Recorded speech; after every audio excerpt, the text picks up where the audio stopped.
Arizona needs to know something about what happened in other parts of the world.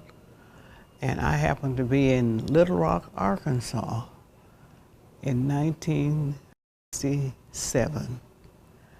And we had just got married in June 28th. And we were going to settle in Arkansas and raise our family and be with friends and all of this, but it didn't work out that way.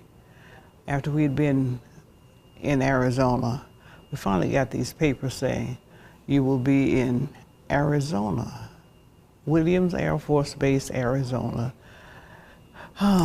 What's that? Where is that? So we got, of course, looked for it on the map and found it and started driving, no air conditioning, because in Arkansas we just had the windows down. But in Arizona, you needed air conditioning. So we bought our first car together and drove across country. And that's another story about the car. We'll talk about that later. But we arrived out of Little Rock into Williams Air Force Base in Arizona, and it was very hot and dry. No humidity, just hot and dry.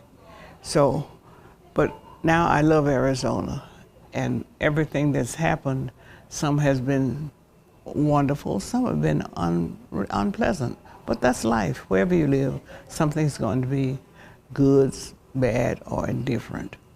But how in the world did I get from Little Rock, Arkansas to Arizona? A lot of things happened between Little Rock and Arizona. Let's go to Little Rock. I was teaching in a little town called Warren, Arkansas. But my friend Minnie, who lived in Little Rock, had a car, and we were teaching at the same school at the same time. And I said to her, Minnie, I want to go to Arizona with my husband and be there as long as I can, because I had signed a contract to come back and teach in Warren. So she said, okay.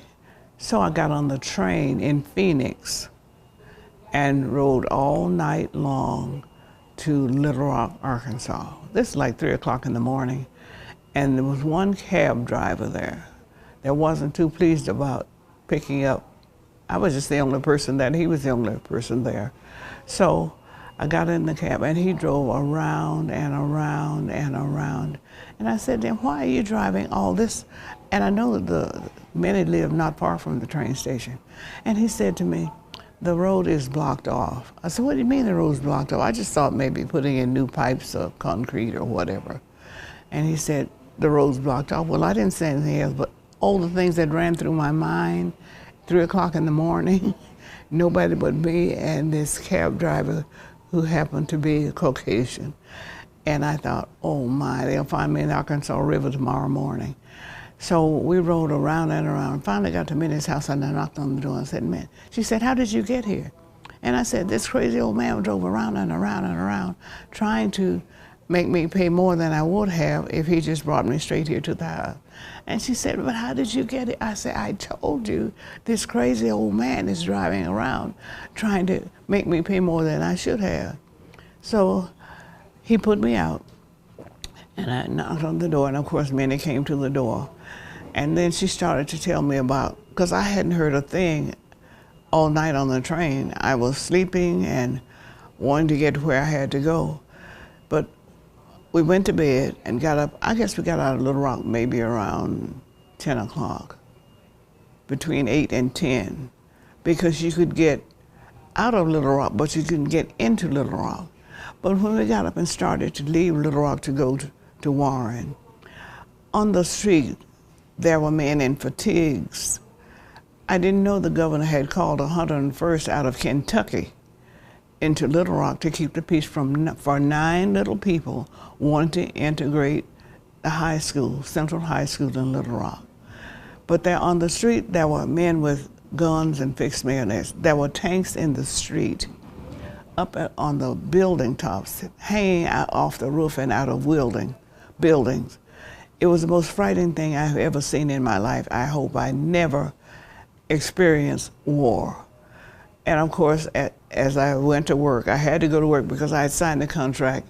So I had to go back to work for half of a year to negate that contract that I'd signed. So that's why I went back to Warren, Arkansas and stayed the half year. But back to Little Rock, all of those 9 people, all of them, and I have to give Miss Daisy Bates, that woman had more grit and guts than anybody I've ever seen in my life, because she saw to it that these kids got to school on time. Everything they needed, she saw to it that they got it. But the 9, all 9 of them went to Central High School and integrated Central High School in Little Rock, Arkansas. Now, all 9 of them pursued professional positions or whatever, except one. One girl couldn't stand it. She had a nervous breakdown and never fully recovered from it. So she stayed in Little Rock with family and friends. But all 8 of them have become professional persons in the business world. So I've been back to Little Rock any number of times since then. I've even been to visit the high school. And a cousin of mine, believe it or not, became principal of that very same school many years after. But Little Rock will always have a pleasant place in my mind. It's not a bad place. If you're ever in Arkansas, you must go on a tour of Central High School and go by the governor's mansion, and you will see life-size bronze statuettes of the 9 people who wanted to go, just to go to school. That was all they wanted. And that's what I remember about Little Rock.